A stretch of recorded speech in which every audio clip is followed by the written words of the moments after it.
வல்லாரை கீரையை மிளகா வெங்காயம் எல்லாம் போட்டு அறுத்து வச்சுக்கிட்டு நல்லா பொடி பொடியாக அரிஞ்சு நல்லா நம்ம முருங்கைக்கீரை வதக்கணும் வெங்காயம் மிளகா எல்லாம் போட்டு நல்லா வதக்கிக்கிட்டு நல்லா வெந்த பின்னாடி உப்பு போட்டு லைட்டாக உப்பு போட்டு அதில் 2 முட்டையை பொத்து ஊற்றி விரட்டி சாப்பிட்டா சாப்பாட்டுக்கே தொட்டுக்க வேணாம், சும்மா வெறும் வாயிலே தின்னறலாம். இந்த கீரை நல்லா வகுத்து புண்ணை ஆற்றுறது, நல்லா மூளை வளர்ச்சி, ஞாபக சக்தி உள்ளது.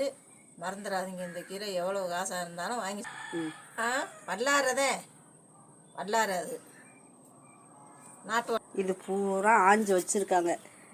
இவங்க வீட்டில் வளர்ந்த கீரை. இது பூரா விற்க போகிறாங்க. ஒரு கட்டு 20 ரூபா. இதில் பறித்து வச்சுருக்காங்க கட்டுறதுக்காண்டி. எல்லாம் வீட்டில் விளைஞ்சது தான். சுத்தமான இடத்துல இப்படி விளைய வச்சு